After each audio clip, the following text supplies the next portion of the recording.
Assalamualaikum warahmatullahi wabarakatuh. Kami dari kelompok 6 akan mempresentasikan hasil kerja kelompok kami. Perkembangan kognitif adalah salah satu aspek perkembangan manusia yang berkaitan dengan pengertian atau pengetahuan, yang semua proses psikologis yang berkaitan dengan bagaimana individu mempelajari dan memikirkan lingkungannya. Selanjutnya adalah masa perkembangan kognitif anak usia 3 tahun pertama. Perkembangan kognitif merupakan perkembangan dari pikiran atau mind. Berdasarkan penelitian menyimpulkan bahwa setiap anak dilahirkan dengan membawa kecerdasannya masing-masing, yang diantaranya terdapat kecerdasan linguistik adalah kecerdasan yang berasal dari bahasa, kecerdasan logis matematik adalah kecerdasan yang berasal dari berpikir induktif, kecerdasan visual spasial, kecerdasan yang berasal dari objek dan ruang, kecerdasan musikal, kecerdasan yang berasal dari nada dan ritme, kecerdasan kinestetis berasal dari kecerdasan berkomunikasi dan memecahkan masalah, kecerdasan intrapersonal adalah kecerdasan yang berasal dari peka terhadap perasaan diri sendiri, kecerdasan interpersonal adalah kecerdasan yang peka terhadap perasaan orang lain, kecerdasan naturalistik adalah kecerdasan yang berasal dari lingkungan alam, kecerdasan eksistensional adalah kecerdasan yang berasal dari lingkungan kosmos. Dari kecerdasan-kecerdasan tersebut, anak usia 3 tahun pertama memiliki kemampuan untuk belajar dari apa yang mereka lihat, dengar, cium, rasa, dan sentuh, serta kemampuan untuk mengingat apa yang sudah dipelajari. Selain itu, perkembangan kognitif pada anak usia 3 tahun pertama yang berada dalam tahap praoperasional yang dicirikan dengan perkembangan pemikiran simbolis dan pengembangan kognitif yang terdiri dari yang pertama logika matematika dan yang kedua visual spasial yang terdiri dari mengenal warna, membedakan ukuran besar dan kecil, mengurutkan objek, memasangkan benda sesuai dengan pasangannya, mengenal konsep angka, dan menyebutkan kembali benda-benda yang baru dilihat. Jean Piaget juga mengeluarkan beberapa konsep dalam teorinya. Yang pertama yaitu inteligensi.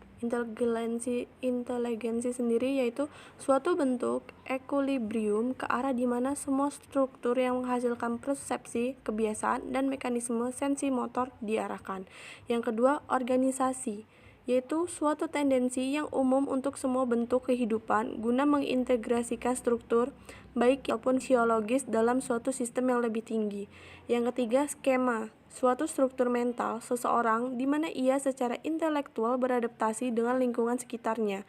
Skema akan beradaptasi dan berubah selama perkembangan kognitif seseorang. Yang keempat, asimilasi, proses kognitif di mana seseorang mengintegrasikan persepsi, konsep, atau pengalaman baru dalam pikirannya. Yang kelima, akomodasi. Akomodasi adalah pembentukan skema baru atau mengubah skema lama sehingga cocok dengan rangsangan yang baru, atau memodifikasi skema yang ada sehingga cocok dengan rangsangan yang beda. Yang keenam, esibilirasi, yaitu keseimbangan antara asimilasi dan akomodasi, sedangkan diskulibrasi adalah keadaan di mana tidak seimbangnya antara proses asimilasi dan akomodasi. Yang ketujuh atau yang terakhir adalah yaitu pengetahuan kognitif dan operatif. Piaget membagi tahapan perkembangan kognitif manusia menjadi 4 tahap, yaitu tahap sensor motorik usia 0-2 tahun, presional usia 2-7 tahun, operasional konkret yaitu 7-11 tahun, dan operasional formal yaitu 11-15 tahun. Pemikiran praoperasional. Pemikiran praoperasional dibagi menjadi sub-sub tahapan, yaitu yang pertama, sub tahapan fungsi simbolik. Yang dimaksud dari fungsi simbolik yaitu adalah tahapan pertama dari pemikiran praoperasional yang terjadi kira-kira antar usia 2 hingga 4 tahun. Kemampuan ini sangat memperluas dunia mental anak. Kemajuan pemikiran mereka masih memiliki beberapa batasan-batasan yang penting. Dua di antaranya adalah egosentrisme dan animisme. Egosentrisme merupakan ketidakmampuan untuk membedakan antara perspektif mereka sendiri dan perspektif orang lain. Animisme adalah pelebihan hidup kepada objek-objek fisik yang berasal dari egosentrisme. Yang kedua ada subtahapan pemikiran intuitif, yaitu tahapan kedua pemikiran operasional yang terjadi kira-kira antara usia 4 hingga 7 tahun. Dalam subtahapan ini, anak-anak mulai menggunakan pemikiran primitif dan ingin tahu jawaban dari semua pertanyaan. Piaget menyebut subtahapan ini karena anak-anak tampaknya sangat yakin dengan pengetahuan dan pemahaman mereka, tetapi tidak sadar bagaimana mereka mengetahui apa yang mereka ketahui. Artinya, mereka tidak tahu sesuatu tapi memperoleh pengetahuan itu tanpa menggunakan pemikiran rasional. Selanjutnya adalah faktor-faktor yang mempengaruhi perkembangan kognitif. Yang pertama ada faktor hereditas atau keturunan. Manusia lahir sudah membawa potensi-potensi tertentu yang tidak dapat dipengaruhi oleh lingkungan. Dikatakan pula bahwa taraf inteligensi sudah ditentukan sejak anak dilahirkan. Para ahli psikologi berpendapat bahwa taraf inteligensi 75-80% merupakan warisan atau faktor keturunan. Jadi perkembangan kognitif anak usia 3 tahun pertama, faktor yang mempengaruhinya pertama adalah faktor hereditas. Karena pada faktor ini yang menentukan adalah faktor keturunan, yaitu taraf inteligensinya antara 75-80%. Yang kedua, faktor lingkungan menyatakan bahwa manusia dilahirkan dalam keadaan suci seperti kertas putih yang masih bersih, belum ada tulisan atau noda sedikit pun. Perkembangan manusia sangatlah ditentukan oleh lingkungannya. Taraf inteligensi sangatlah ditentukan oleh pengalaman dan pengetahuan yang diperolehnya dari lingkungan hidupnya. Yang ketiga adalah faktor kematangan tiap organ, fisik maupun psikis, dapat dikatakan matang jika telah mencapai kesanggupan menjalankan fungsinya masing-masing. Kematangan berhubungan erat dengan usia kronologis atau usia gender. Yang keempat, faktor pembentukan. Faktor pembentukan ialah segala keadaan di luar diri seseorang yang mempengaruhi perkembangan inteligensi. Pembentukan dapat dibedakan menjadi pembentukan sengaja atau sekolah formal dan pembentukan tidak sengaja atau pengaruh alam sekitar. Sehingga manusia berbuat inteligen karena untuk mempertahankan hidup ataupun dalam bentuk penyesuaian diri. Yang kelima, faktor minat dan bakat. Minat mengarahkan kepada perbuatan suatu tujuan dan merupakan dorongan untuk berbuat lebih giat dan lebih baik lagi. Sedangkan bakat itu diartikan sebagai kemampuan bawaan, sebagai potensi yang masih perlu dikembangkan dan dilatih agar dapat terwujud. Bakat seseorang akan mempengaruhi tingkat kecerdasannya. Artinya, seseorang akan memiliki bakat tertentu, maka akan semakin mudah dan cepat mempelajarinya. Yang faktor yang terakhir yaitu faktor kebebasan, yaitu keleluasaan manusia untuk berpikir divergen atau menyebar, yang berarti bahwa manusia memiliki metode-metode tertentu dalam menyelesaikan masalah-masalah, juga bebas dalam memilih masalah sesuai kebutuhannya. Perkembangan kognitif anak usia 3 tahun pertama. Yang pertama ada kecerdasan linguistik atau bahasa. Yang kedua kecerdasan logis atau berpikir induktif.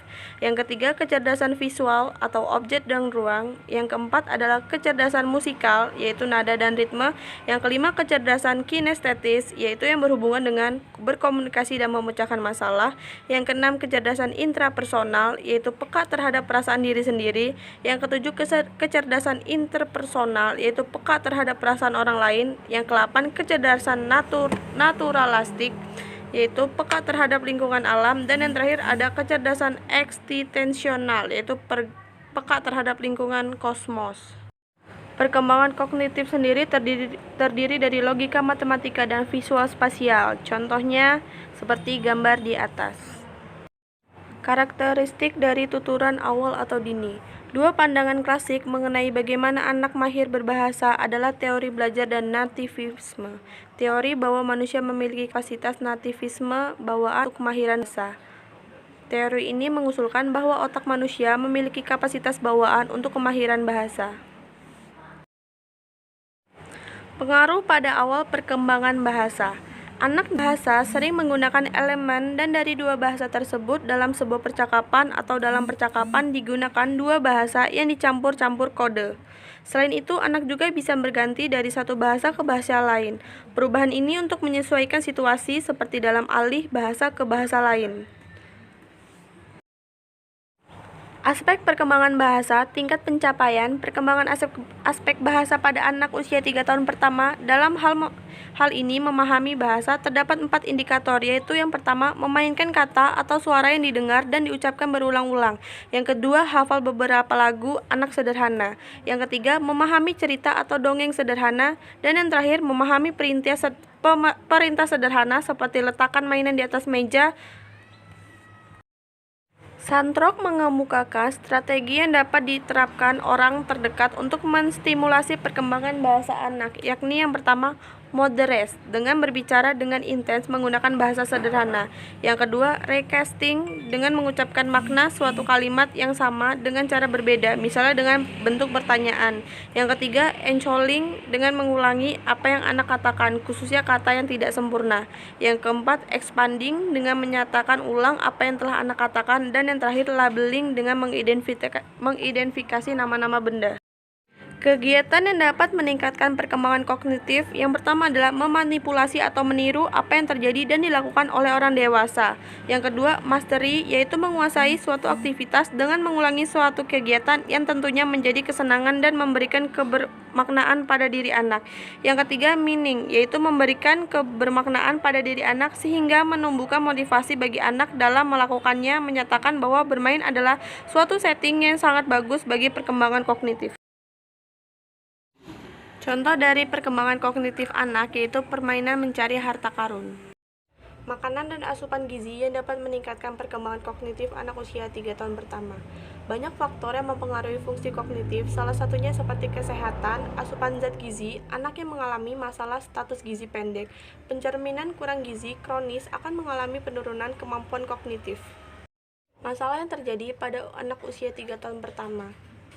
Memahami peran orang tua dan guru. Bayi juga memerlukan perhatian orang dewasa di sekitar mereka. Interaksi dengan lingkungan menimbulkan reaksi positif seperti gembira, tertawa, memuji, sekaligus merangsang perkembangan bahasa dan keterampilan personal sosial. Sekian presentasi dari kelompok kami. Bila ada salah-salah kata, kami minta maaf. Wassalamualaikum warahmatullahi wabarakatuh.